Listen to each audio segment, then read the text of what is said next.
स्वागत है आप सभी का। आपके साथ मैं हूं स्वप्निल। शुरुआत इस वक्त की बड़ी खबर से। खबर विधानसभा से आ रही है। विधानसभा से जुड़ी बड़ी खबर, गुरुकुल विश्वविद्यालय सीकर विधेयक सरकार ने वापस ले लिया है। सरकार ने यह विधेयक वापस ले लिया है। जो जानकारी सामने आई है, गलत रिपोर्ट के आधार पर यह विधेयक पेश किया गया था।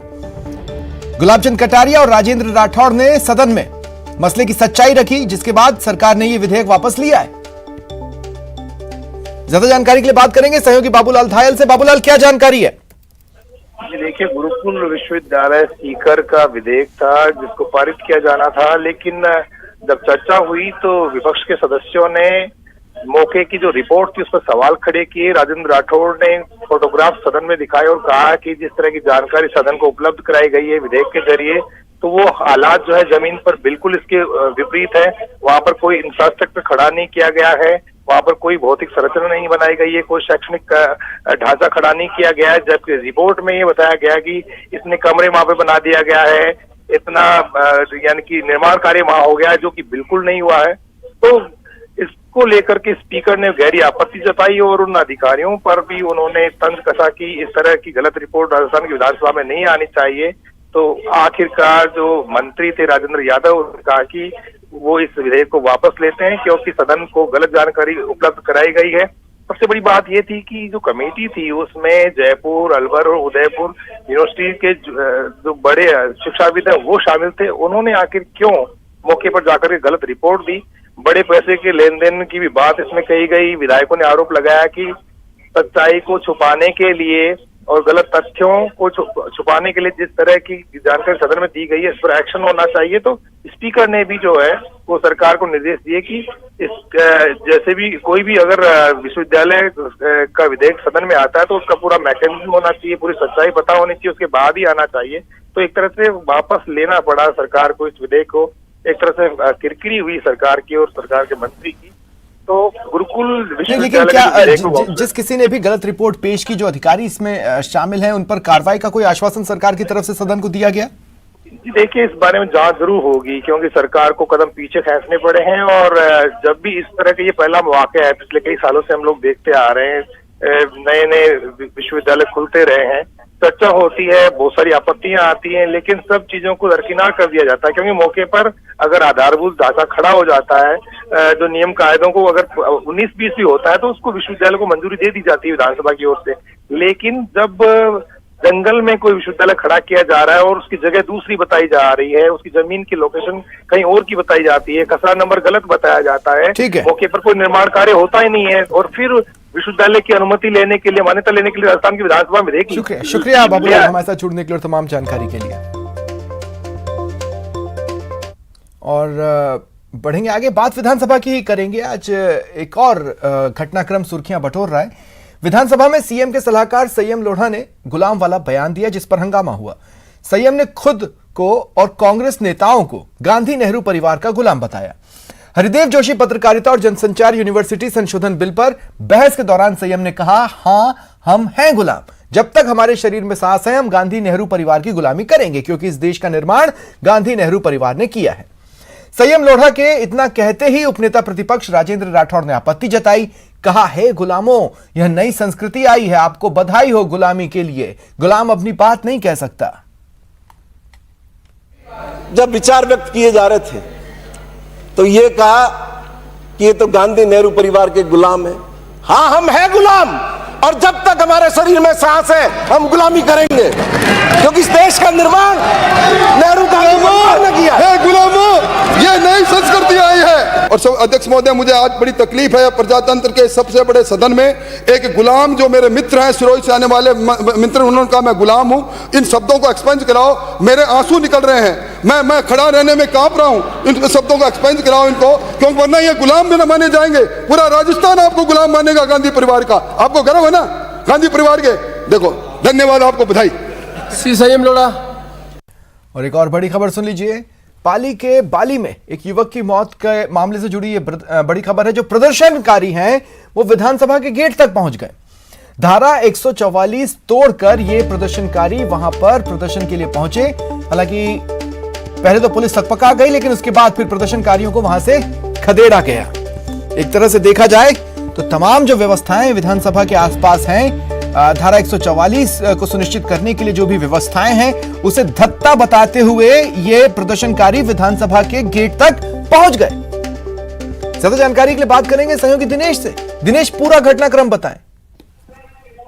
बिल्कुल, देखिए, विधानसभा के बाहर ये घटनाक्रम हुआ है। तकरीबन 7-8 जो है वो प्रदर्शनकारी यहाँ पर पहुंचे, और खास बात ये है कि विधानसभा जब चल रही होती है तो उस दौरान पूरे क्षेत्र में जो है वो धारा 144 लागू होती है और बड़ी संख्या में सुरक्षाकर्मी तैनात होते हैं। लेकिन बावजूद इसके चकमा देते हुए ये लोग यहाँ पर पहुंचे। वहां पर कचरे में जो है वो आग लगाने का प्रयास इनकी ओर से किया गया, और उसके बाद जो है पुलिसकर्मी, क्योंकि वहां पर मौजूद थे सुरक्षाकर्मी, उन्होंने इन लोगों को हटाया। नारेबाजी इन लोगों ने की और पुलिस फिर बाद में जो है अपनी गाड़ी में बैठाकर इन लोगों को ले गई। लेकिन जिस तरीके से ये घटनाक्रम हुआ, उसने एक बार भी पुलिस के हाथ पांव जरूर फुला दिए। ये जो मामला बताया जा रहा है, ये पाली जिले का बताया जा रहा है, और वहां पर ये कहा जा रहा है कि किसी दलित युवक की जो है वो हत्या हुई, और उसके चलते आक्रोश है इन लोगों में। ये अपनी बात कहने के लिए यहाँ पर विधानसभा पहुंचे, और प्रदर्शन का तरीका जो है इनकी ओर से अख्तियार किया गया। लेकिन जिस तरीके से इन्होंने अपनी बात रखनी चाहिए, उसने एक बार की जो है वो सुरक्षा कर्मियों को यहाँ पर संकट में डाल दिया, और चकमा देते हुए एक तरीके से यहाँ पर पहुंचे। कुछ देर तक नारेबाजी की, करीब 3-4 मिनट तक इनका हंगामा रहा, लेकिन पुलिस जो है वो तुरंत इन लोगों को अपने साथ में यहाँ से ले गई। तो फिलहाल जो है वो विधानसभा के बाहर शांति है। 6 नंबर गेट पर ये लोग पहुंचे थे, जहां पर इन्होंने प्रदर्शन किया कुछ देर तक और अपनी बात रखने की यहाँ पर कोशिश की। तो मांग इनकी ओर से यही की जा रही है कि जो भी व्यक्ति है उन लोगों को तत्काल जो है पुलिस उनका पता लगाए, और कार्रवाई मामले में जो है वो तुरंत होनी चाहिए। जी,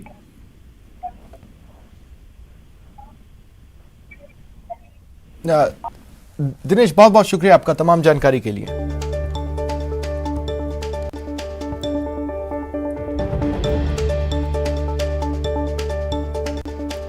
तो ये बड़ी खबर है, जैसा कि हमारे सहयोगी बता रहे थे, और हम लगातार मेंटेन कर रहे हैं कि तमाम जो व्यवस्थाएं हैं उन्हें धत्ता बताते हुए प्रदर्शनकारी विधानसभा के गेट तक पहुंच गए। आखिरकार पुलिस ने इन्हें खदेड़ा। एक और बड़ी खबर सुन लीजिए। 30,000 की घूस लेते हेड कांस्टेबल पकड़ा गया है। राजसमंद के देवगढ़ थाने में एसीबी की यह बड़ी कार्रवाई सामने आई है। हेड कांस्टेबल नाम युवराज सिंह 30,000 की रिश्वत लेते रंगे हाथों पकड़ा गया है। एक मुकदमे में 2 आरोपियों के नाम काट दूंगा, बदले में पैसे दो, यह मांग उसने रखी थी। एसीबी से शिकायत की गई। सत्यापन के बाद आज इस कार्रवाई को अंजाम दिया गया है। ज्यादा जानकारी के लिए बात करेंगे सहयोगी अल्केश से। अल्केश, क्या जानकारी है? जी स्वप्निल, मैं आपको बता दूं, राजसमंद जिले के देवगढ़ थाने में एक एफआईआर दर्ज हुई थी। एफआईआर की जांच जो वहां पे हेड कांस्टेबल युवराज सिंह उसके पास में थी। उसने उस एफआईआर में 2 आरोपियों के नाम काटने के लिए परिवादी से 30,000 रुपए की रिश्वत मांगी थी। परिवादी ने इसकी शिकायत जो राजसमंद एसीबी में इसकी शिकायत की, जिसका एसीबी ने सत्यापन करवाया।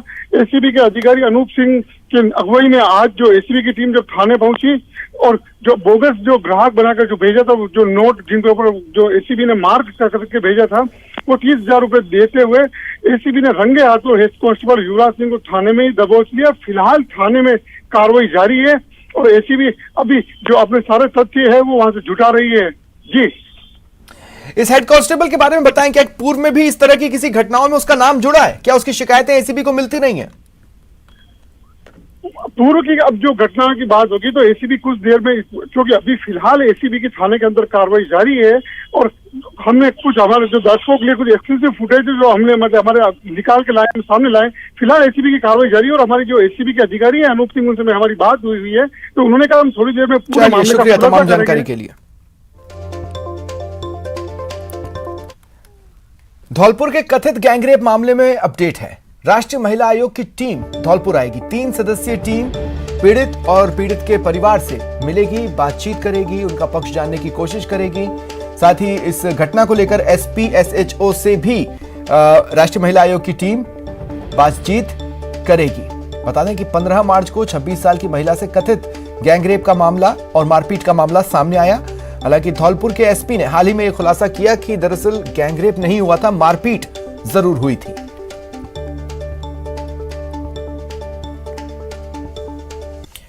मंत्री शांति धारीवाल का वो बयान जिस पर उन्होंने माफी भी मांगी, उस पर बवाल थम नहीं रहा है।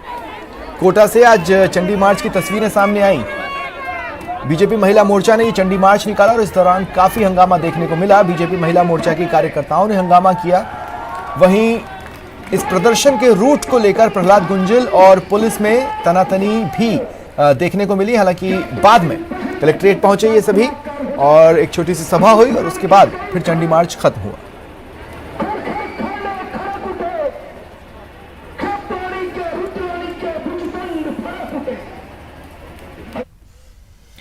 जयपुर ग्रेटर में पार्षदों ने हंगामा किया। कांग्रेस और बीजेपी दोनों ही दलों के पार्षदों ने आज जमकर हंगामा किया है। निगम उपायुक्त महेश मान को हटाने की इनकी मांग रही। दरअसल पार्षद का कहना है कि महेश मान ने उनके साथ बदतमीजी की, जिसके बाद पार्षद भड़के और यह प्रदर्शन देखने को मिला।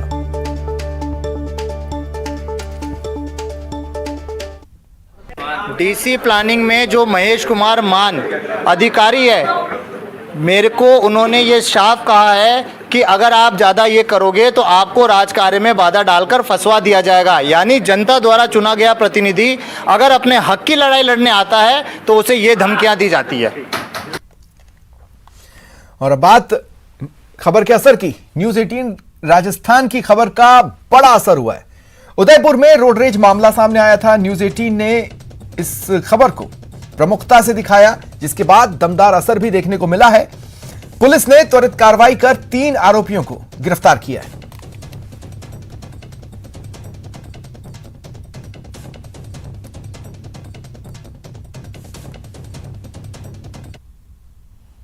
नामजद उसमें आरोपी है, उसमें से 3 व्यक्तियों को हमने अभी डिटेन किया है और उससे पूछताछ कर रहे हैं। बाकी अन्य भी कुछ इसमें वीडियो वगैरह आए हैं तो उसमें अन्य भी व्यक्ति जो शामिल है उनके बारे में भी मालूम कर रहे हैं और उसके लिए भी हमने पुलिस टीम गठित कर दी है ताकि तत्काल जो है बाकी जो भी आरोपी हैं जिन्होंने इस घटना को अंजाम दिया है उनको हम ला सके और गिरफ्तार कर सकें। मरुधरा में जमीन के लिए आज कई जगहों से खूनी जंग की खबरें आई। तस्वीरें देखिए आप, 2 तस्वीरें। पहली बाड़मेर की धंतलावास गांव में जमीन विवाद को लेकर 2 पक्षों में खूनी संघर्ष हुआ। एक व्यक्ति की मौत हुई, 8 लोग गंभीर रूप से घायल हैं। दूसरी तस्वीर प्रतापगढ़ की मगरोड़ा गांव में जमीन विवाद में मारपीट हुई। एक परिवार की 3 महिलाओं समेत 6 लोग गंभीर रूप से जख्मी हुए।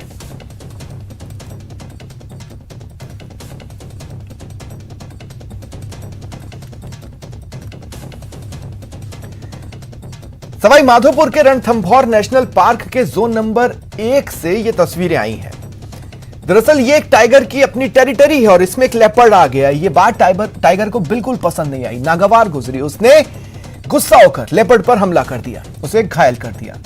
टाइगर और लेपर्ड की ये फाइट देख पर्यटक रोमांचित हो गए, कैमरा निकाला और इन तस्वीरों को कैद कर लिया। टाइगर ने लेपर्ड पर हमला कर उसे दबोचा और उसे घायल किया। सूचना पर अधिकारी इलाके में मॉनिटरिंग में जुट गए। लेपर्ड लेपर्ड लेपर्ड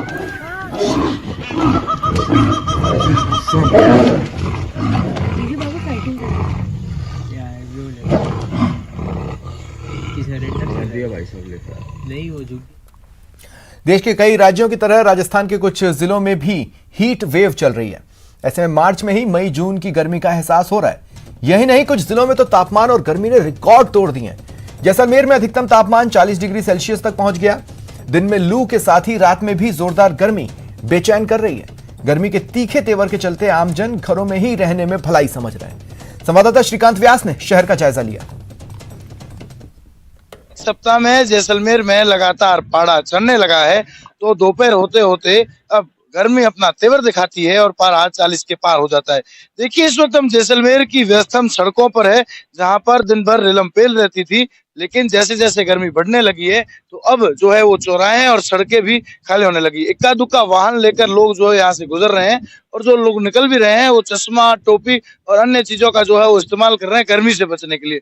पुलिस के जो जवान है वो इस गर्मी में भी खड़े हैं यातायात व्यवस्था को सुचारू करने के लिए, लेकिन आज जो है वो व्यवस्था कहीं ना कहीं स्वयं सुचारू है क्योंकि जो भीड़ भाड़ है वो गर्मी के बाद कोई हेलमेट पहन रहा है तो कोई जो है वो अनुकूलित गाड़ियों में निकल रहा है। कुल मिलाकर यहाँ की जो सड़कें हैं वो सुनसान सी नजर आ रही है। ये वक्त है जो कि व्यवस्था में रहने वाला वक्त है। वहां पर सारे कार्यालय है। जिला कलेक्टर कार्यालय की बात करें तो एक तरफ जो है वो जिला पुलिस अधीक्षक का कार्यालय, लेकिन लगातार जो है वो गर्मी के कारण लोग अब सुबह निकलते हैं और जैसे ही मौसम में गर्मी बढ़ने लगती है तो घर की तरफ निकल जाते हैं। मैं आपको दिखाना चाहूंगा कि सूर्यदेव अपने किस तरह से जो है वो तेवर दिखा रहे हैं। सूर्यदेव का तेज जो है वो अब लोगों को परेशान करने लगा है। लोगों की दिनचर्या में भी काफी जो है वो परिवर्तन आया है। कम से कम जो है वो लोग घरों से निकल रहे हैं। जरूरी कार्यों के अलावा लोग घरों से बाहर भी निकल रहे हैं। हमारे साथ कुछ जो है वो यातायात पुलिस कर्मी, उनसे बातचीत करते हैं किस तरह से जो है वो गर्मी बढ़ी है तो लोगों की आवाजाही।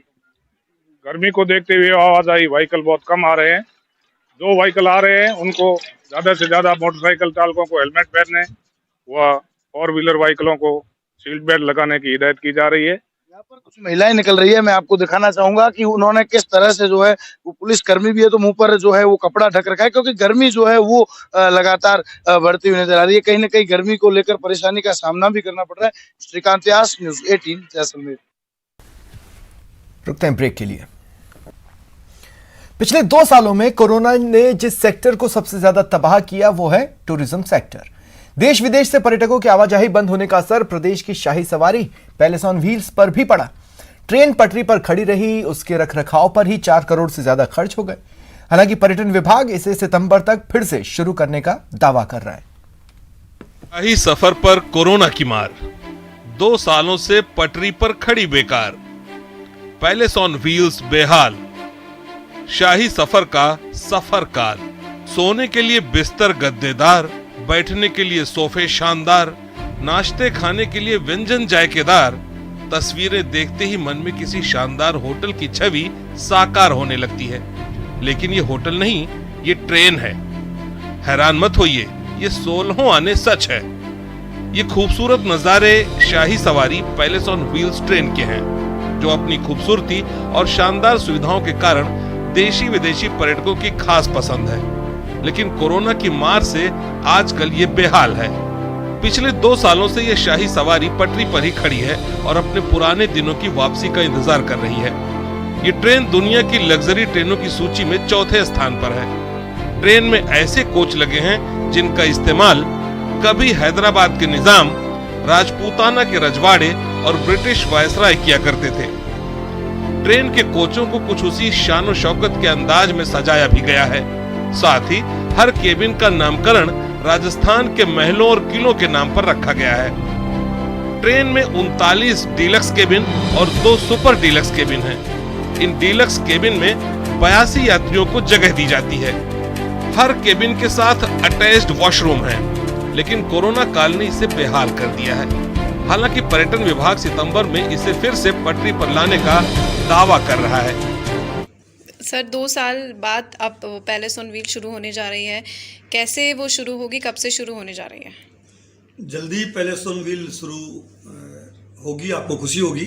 हमारे सितंबर के महीने में हम इसको शुरू करने की पूरी हमने कवायद कर ली है। ये ट्रेन दिल्ली से जयपुर, सवाई माधोपुर, चित्तौड़गढ़, उदयपुर, जोधपुर, जैसलमेर और जैसलमेर से भरतपुर, आगरा और अंत में आगरा से दिल्ली तक का सफर तय करती है।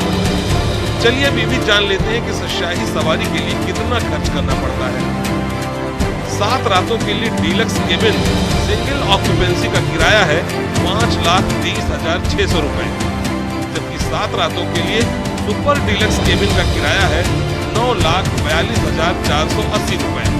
भारतीय यात्रियों के लिए शुरुआती किराया है 2,10,000 रुपए, जबकि विदेशी यात्रियों के लिए शुरुआती किराया $3,500 है।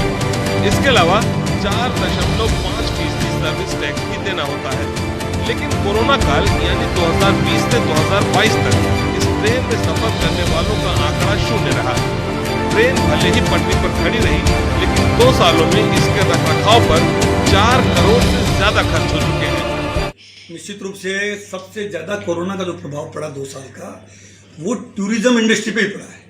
कि जो पैलेस ऑन व्हील थी, जब पूरे देश का दुनिया का ट्रैफिक रुक गया तो पैलेस ऑन व्हील भी रुक रही थी, इसलिए बहुत नुकसान हुआ है आरटीडीसी को भी, टूरिज्म को। बेशक कोरोना काल इस शाही सवारी के लिए मुसीबत काल रहा है। ऐसे में पर्यटन विभाग को तेजी से काम करने की जरूरत है ताकि इस शाही सवारी का शानदार सफर फिर से शुरू हो सके। न्यूज़ 18 राजस्थान के लिए जयपुर से महिमा जैन की रिपोर्ट। और एक बड़ी खबर सुन लीजिए, जयपुर में हनी ट्रैप मामले का पर्दाफाश हुआ है। जयपुर पुलिस ने यूपी की एक युवती को गिरफ्तार किया है। ये युवती दुष्कर्म केस में फंसाने की धमकी दे रही थी। युवती ने 20 लाख की डिमांड रखी। युवती ने कहा 20 लाख चाहिए, नहीं तो दुष्कर्म केस में फंसा दूंगी। ज्यादा जानकारी के लिए बात करेंगे सहयोगी विष्णु शर्मा से। विष्णु, क्या जानकारी है? देखिए, जयपुर में संजय साइकिल जो थाना पुलिस है उसने हनी ट्रैप का बड़ा खुलासा किया है। मामले में एक राधा नाम की लड़की को गिरफ्तार किया है जो कि उत्तर प्रदेश में बुलंदशहर की रहने वाली है। पिछले करीब 5 साल पहले जयपुर में ये लड़की आई थी। यहाँ पर वो मेट्रो में जॉब करने लगी और उसी बीच मेट्रो में काम करते के दौरान उसकी एक बॉडी बिल्डिंग करने वाले अनीस नाम के लड़के के साथ उसकी दोस्ती हुई। दोस्ती के बाद में उन दोनों के बीच में प्रेम संबंध हुआ और उसके बाद में शारीरिक संबंध बन गए। इस बीच लड़की एक बार जयपुर शहर से बाहर चली गई और वहीं जो अनीस था उसकी शादी हो गई। इसका फायदा जब लड़की को मालूम चला राधा को, तो राधा ने अनीस को ब्लैकमेल करना शुरू कर दिया। उससे लगातार डिमांड करने लगी और आखिरी में उसने 20 लाख रुपए सेटलमेंट के नाम पर मांगे। उसको हनी ट्रैप करने लगी और अनीस जो था उसने एडिशनल डीसीपी धर्मेंद्र सागर के पास जाकर के पूरी मामले से अवगत कराया, जिसके बाद आज पुलिस ने पूरा ट्रैप रचा और जयपुर के एक होटल में परिवादी अनीस जो है रुपए लेकर के पहुंचा, जहां पर उसने राधा को होटल में 50,000 रुपए नकद और 19.5 लाख रुपए के 3 चेक दिए। इस तरह इसी बीच जो आसपास जो मौजूद जो पुलिस थी उसने उसको लड़की को रंगे हाथ गिरफ्तार कर लिया और हनी ट्रैप का एक बड़ा मामला का खुलासा हुआ। जी चलिए, शुक्रिया तमाम जानकारी के लिए।